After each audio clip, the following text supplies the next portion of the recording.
24th of March. It's 3:28, and I just dropped off my load of 19 pallets of sheet metal.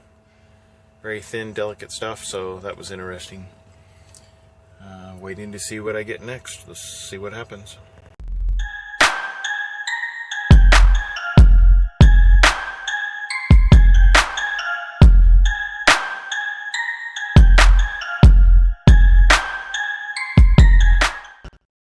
I am hauling a new kind of pipe today, so this is going to be an interesting load. We'll see how it's a non-tarp job, so once I secure it, I hope to show it. Going to some random spot that doesn't have directions from Maverick to this location in Cedar Falls, Iowa. It's about 5 hours away. It's 7:22 in the morning, so I will be picking up and dropping off the load in one day, and hopefully getting another load, or at least a trip planned for tonight. So we'll see how this goes. I'm excited. I think I've got like 3 huge pipes I'm hauling.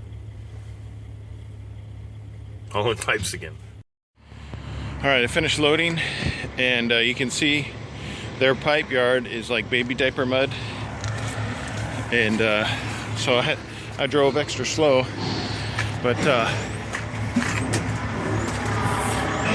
hello!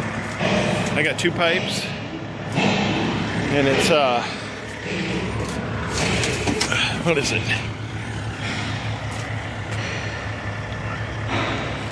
Like 20. Let's see. 722. It's under 23,000 pounds, so technically I only require 3 chains, but I think I'm gonna put one more on. They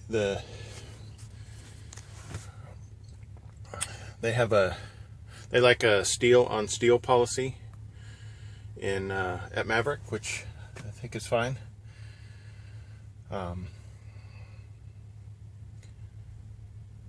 But they supplied the lumber and loaded in no time flat, and it's easy to secure. The mud is the issue, but when I'm in my truck, that's about as far as my foot goes over. The rest of my floor stays off limits to my shoes, so if I have to get in the back of the truck, I take my shoes off. So this load is only 5 hours away, and so I need to make a phone call, because the address shows that it's like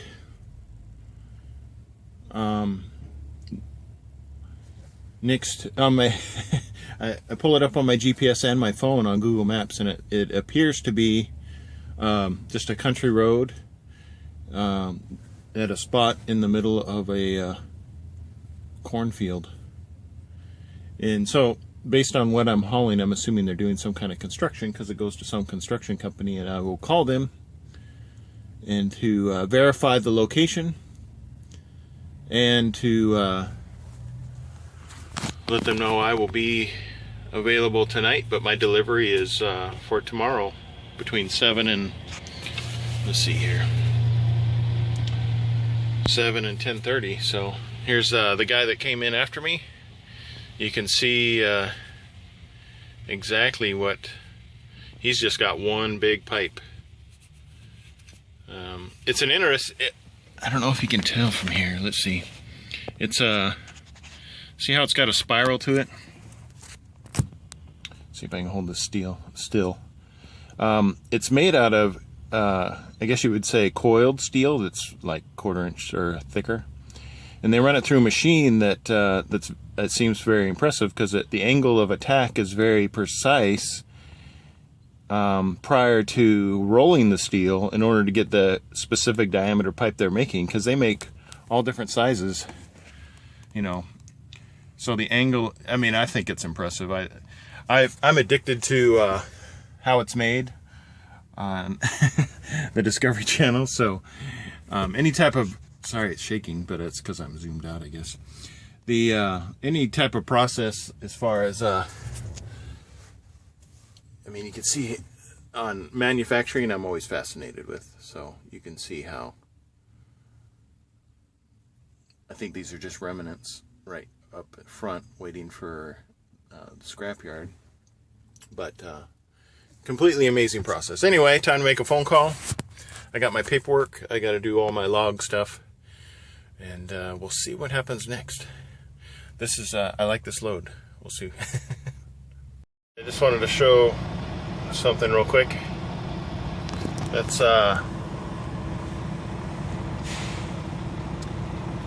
my miles per gallon. I've hauled 2 loads of steel on this tank full of fuel. And I'm getting 7.4 mpg.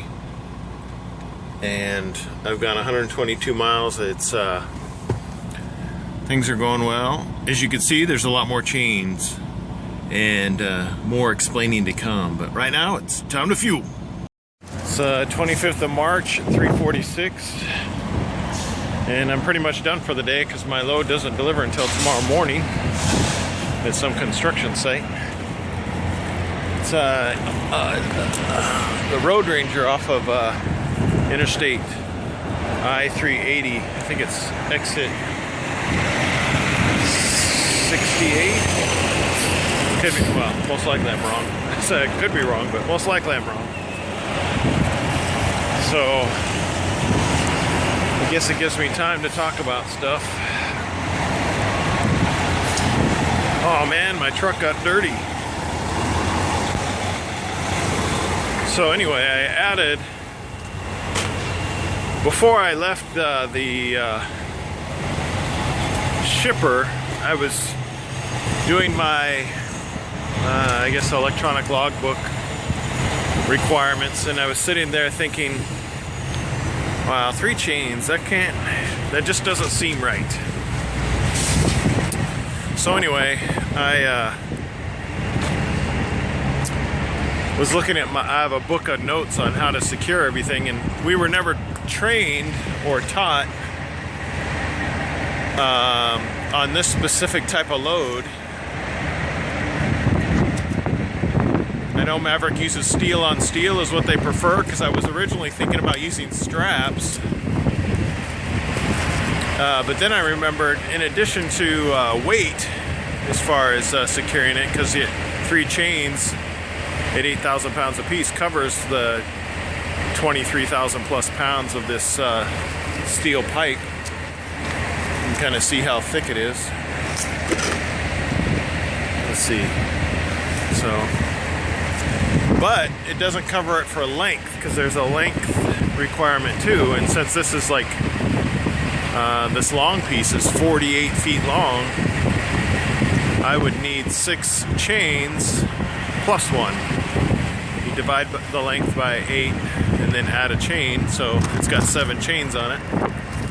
And I've got my 4 over center binders, and I've actually, it's a pretty rare occurrence that I bust out the ratchet binders. But everything's nice and snug. And that's why you see 7 chains now instead of just 3. So I'm near Cedar Rapids, Iowa. I may be considered in Cedar Rapids. I'm trying to work with all this stuff on my hands. I just did a transflow of some paperwork, which brings up another interesting point. I just got well, I didn't just. I got a message from my fleet manager that okay, there. All transflow paperwork requires a specific macro in addition to sending in doing the transflow paperwork, which is basically just a way to fax in your work assignment paperwork including the bills of lading, so that my understanding is that they can then bill, if not already done before, but they have the records that they need to confirm billing for shipment. Well, anyway, so in addition to actually scanning this paperwork, which then, from the way I understand it, is automatically transmitted to...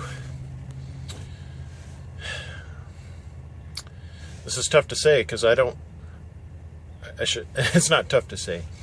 I don't know if I can accurately say because I actually don't know the specifics on TransFlow.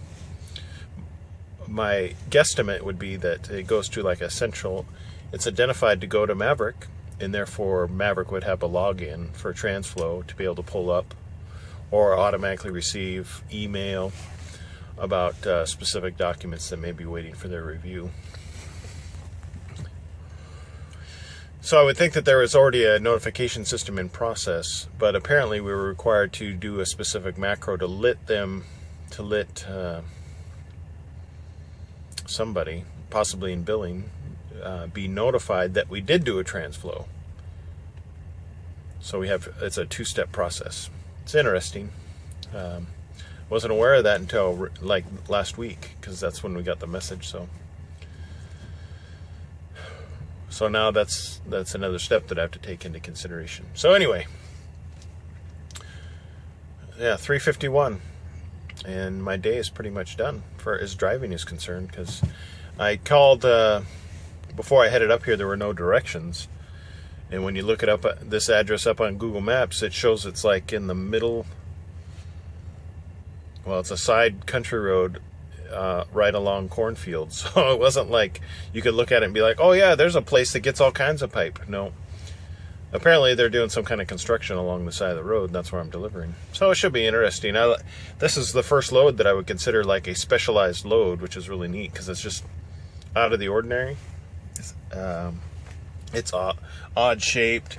It's heavier on the driver's side than it is technically on the passenger side, even though you really can't tell the difference. It's a light load considering the weight of the loads that I carry. But it exercised my mind as trying to figure out how I was going to take care of this. So anyway, that's it for today. I gotta walk around in some mud and secure some big pipe, and I guess this will give me some opportunity to work on editing some videos. But I might do a review. Somebody suggested I do a review on my GPS and my satellite radio system. And now I have the time to actually do that. So until next time, enjoy.